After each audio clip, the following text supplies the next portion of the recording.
여러분, 인생을 살다 보면 숨이 막힐 만큼 힘든 순간이 찾아옵니다. 아무리 애써도 상황이 나아지지 않고 도리어 더 나빠지는 것처럼 보이는 시기. 그럴 때 우리는 이렇게 생각합니다. 아, 이제는 끝인가 보다. 나는 여기까지인가 보다. 하지만 부처님께서는 말씀하셨습니다. 가장 어두운 밤이 지나야 새벽이 온다. 지금 여러분이 서 있는 이 자리가 사실은 인생이 완전히 바뀌기 직전의 마지막 고비일 수 있습니다. 그렇다면 고비란 무엇일까요? 그저 힘든 일을 통칭하는 말이 아닙니다. 부처님은 고비를 삶의 방향을 바꾸는 전환점이라고 하셨습니다. 바로 여기서 꺾이느냐, 아니면 한 걸음 더 나아가느냐, 그 선택에 따라 삶의 길이 완전히 달라집니다. 부처님 당시 한 제자가 있었습니다. 수행을 시작한 지 얼마 되지 않았는데 마음이 온통 불안과 잡생각으로 가득했습니다. 부처님, 저는 수행이 제 길이 아닌 것 같습니다. 차라리 이 길을 포기하고 싶습니다. 그때 부처님은 조용히 미소 지으며 말씀하셨습니다. 씨앗이 싹을 틔우기 직전이 가장 힘든 때다. 어두운 흙 속을 뚫고 나와야 햇빛을 볼 수 있지 않느냐. 이 말은 수행자뿐 아니라 우리 모두의 삶에도 똑같이 적용됩니다. 오늘 저는 우리가 반드시 넘어야 할 4가지 고비와 그 고비를 넘기는 부처님의 지혜를 말씀드리겠습니다. 첫 번째, 마음의 고비. 겉으로는 아무 일 없어 보이지만 속으로는 불안과 번뇌가 가득한 시기입니다. 이제 나이도 들었으니 더 이상 의미 있는 일을 할 수 없다. 건강이 나빠질 날만 남았다. 이렇게 스스로를 가둬버리는 생각. 부처님은 말씀하셨습니다. 마음이 괴로우면 온 세상이 괴로워 보인다. 마음의 고비를 넘기려면 내 생각이 정말 사실인지 아니면 두려움에서 나온 것인지 먼저 살펴야 합니다. 불안과 번뇌는 실제 사건보다 내가 붙인 해석에서 커집니다. 앞으로 안 좋은 일만 남았다는 믿음이 생기면 작은 불편도 불행의 징조처럼 보이죠. 부처님은 이를 망상이라 하셨습니다. 있는 그대로를 보지 못하고 두려움과 기대를 덧입히는 마음의 작용입니다.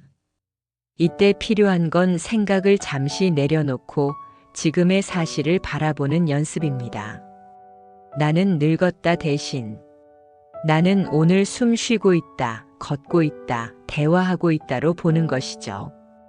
불교의 무상은 모든 것이 변한다는 가르침입니다. 좋은 것도 나쁜 것도 변합니다. 오늘의 불안이 내일의 평온으로 바뀔 수 있음을 기억하세요. 마음의 고비를 넘기는 시작은 내가 보고 있는 것이 사실인지 아니면 마음이 만든 그림인지 스스로 묻는 것입니다. 한 어르신은 은퇴 후 하루 종일 집에만 계셨습니다.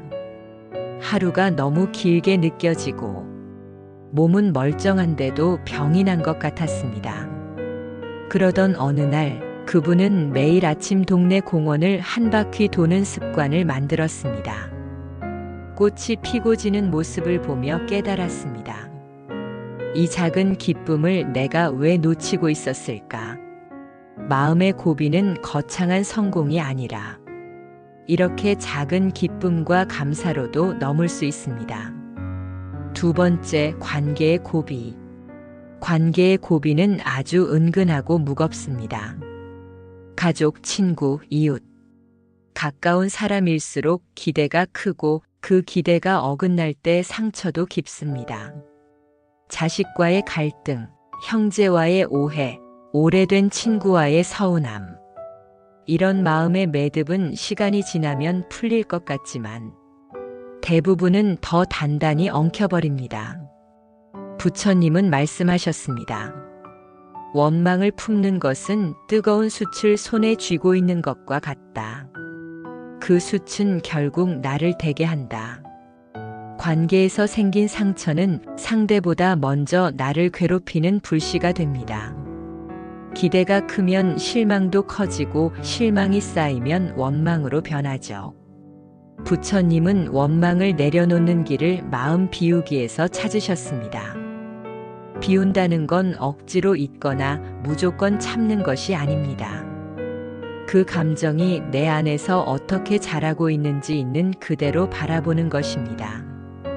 마음을 들여다보면 상대의 행동보다 내가 만든 해석이 상처를 키웠음을 알게 됩니다. 그 사람은 날 무시했다는 생각이 사실은 그때 내가 사랑받고 싶었다는 마음에서 비롯된 경우가 많습니다. 이 깨달음이 오면 원망의 불씨는 힘을 잃습니다. 그리고 무상의 진리를 떠올려 보세요. 관계의 갈등도 오해도 감정도 변합니다. 단단히 묶인 매듭처럼 보여도 마음이 풀릴 때 함께 풀릴 수 있습니다. 관계의 고비를 넘기는 첫걸음은 상대를 바꾸려 하기 전에 내 마음에 쥐고 있는 숯을 내려놓는 것입니다. 전에 한 불자 어르신을 만난 적이 있습니다. 그분은 동생과 15년간 연락을 끊고 살았습니다. 그러다 어느 날 스님의 설법에서 먼저 손을 내미는 사람이 진짜 이긴 사람이라는 말을 들었습니다. 그날 저녁 전화를 걸었습니다. 몇 마디밖에 나누지 않았지만 그 순간 15년 묵은 돌덩이가 내려간 듯 했다고 했습니다. 세 번째, 몸의 고비. 나이가 들면 몸은 누구나 변합니다. 걷는 속도가 예전 같지 않고 기억력이 조금씩 흐려지며 먹는 것조차 조심해야 합니다. 처음 이 변화를 마주할 때 마치 나 자신을 잃어버린 것 같은 두려움이 찾아옵니다. 부처님은 말씀하셨습니다. 무상을 깨달으면 고통은 줄어든다. 몸이 변하는 것은 피할 수 없는 자연의 흐름입니다. 그 흐름을 거부하면 마음의 고통이 커지고 그 흐름을 받아들이면 새로운 평안이 찾아옵니다. 나이 들면 결코 가치의 끝이 아닙니다. 다만 젊을 때와는 다른 방식으로 살아가야 한다는 신호일 뿐입니다.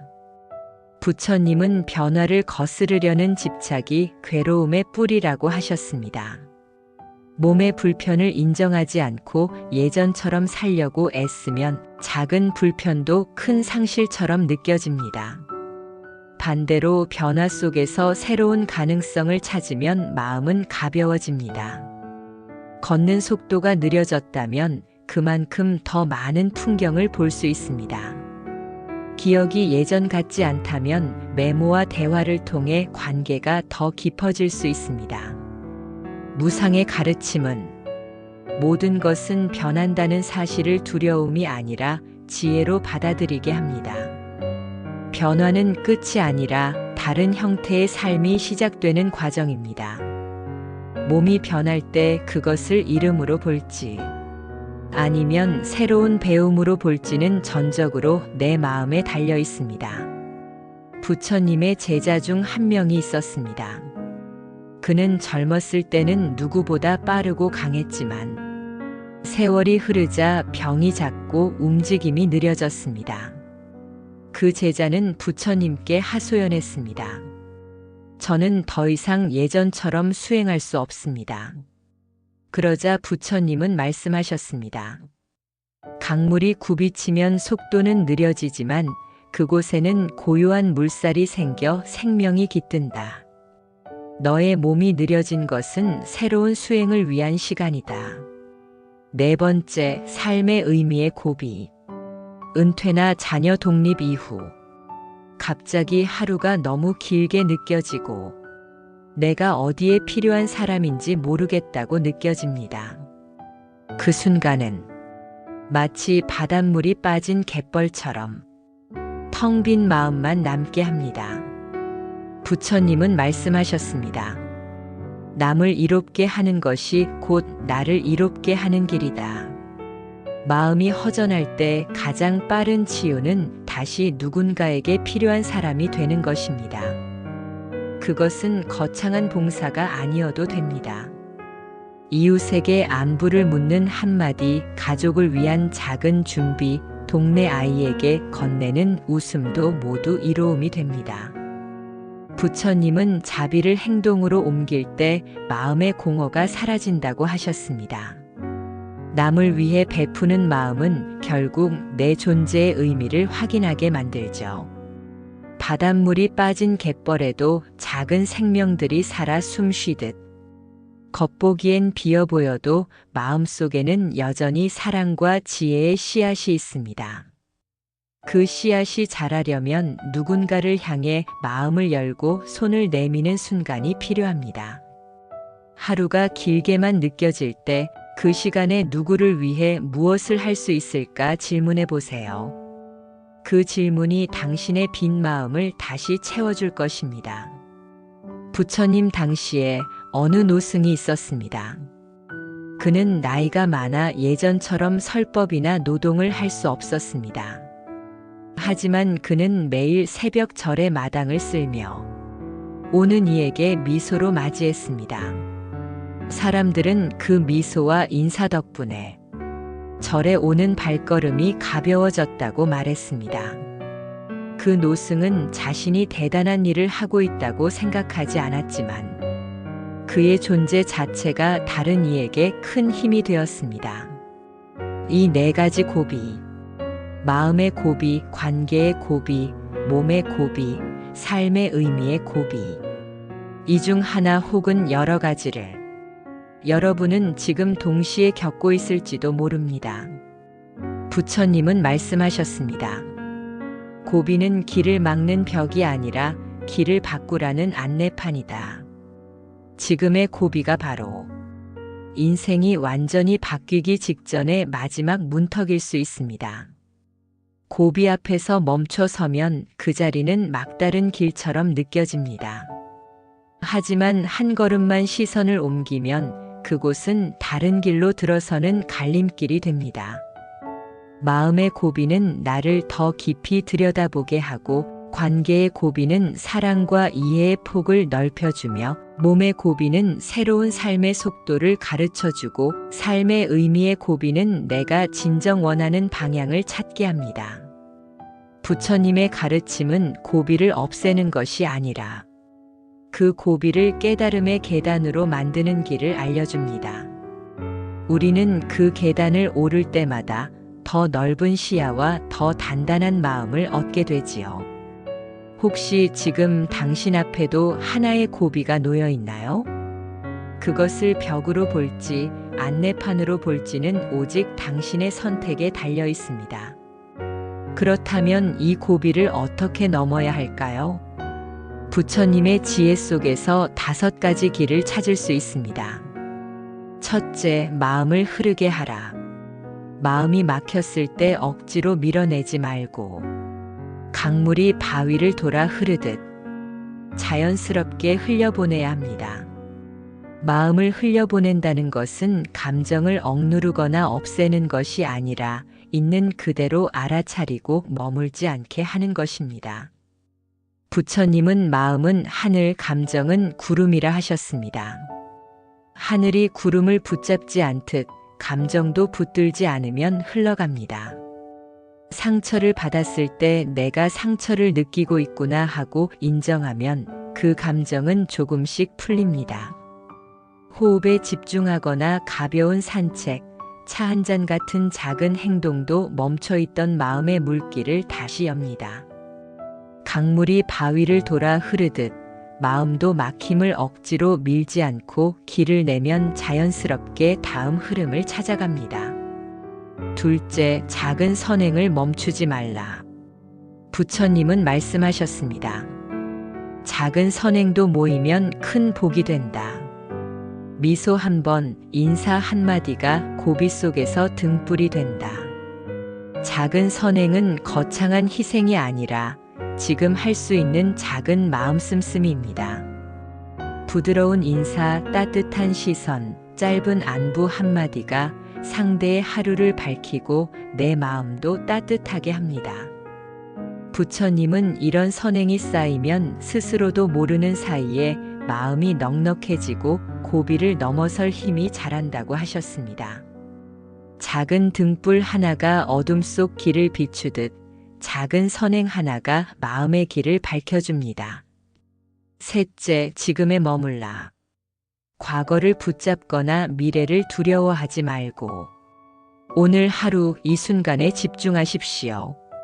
지금에 머문다는 것은 과거의 후회나 미래의 불안을 잠시 내려놓고 눈앞에서 일어나는 일에 온 마음을 두는 것입니다. 부처님은 마음이 머무는 곳이 곧 삶의 자리라 하셨습니다. 지금 여기에 머물면 사소한 숨결과 빛, 소리와 온기 속에서 삶의 소중함을 느낄 수 있습니다. 차 한 잔의 향, 바람의 결, 누군가의 웃음처럼 작아 보이는 순간들이 모여서 하루를 채웁니다. 그 하루가 쌓여 곧 당신의 삶이 됩니다. 넷째, 놓아주는 용기를 가져라. 미움과 집착을 내려놓는 순간 마음은 한결 가벼워집니다. 다섯째, 하루 10분의 고요를 가져라. 숨을 바라보며 마음을 고요히 하는 시간이 고비를 버틸 힘을 줍니다. 놓아준다는 것은 잊어버리는 것이 아니라 그 감정이 나를 붙잡지 못하도록 손을 펴는 것입니다. 미움과 집착을 내려놓을 때 마음은 묶여있던 줄이 풀리듯 가벼워집니다. 하루 10분의 고요는 마음을 다시 세우는 시간입니다. 숨이 드나드는 흐름에 귀 기울이면 잡념은 잦아들고 내면의 힘이 서서히 차오릅니다. 이 짧은 시간이 쌓여 고비를 버틸 굳건한 뿌리가 됩니다. 사랑하는 여러분, 부처님은 말씀하셨습니다. 큰 고통 뒤에는 큰 복이 따른다. 지금 당신이 겪고 있는 어려움이 사실은 인생이 완전히 바뀌기 직전의 마지막 시험일 수 있습니다. 이 고비를 넘기면 기적처럼 새로운 길이 열릴 수 있습니다. 그러니 오늘 하루 그 문턱 앞에서 멈추지 마십시오. 나무아미타불.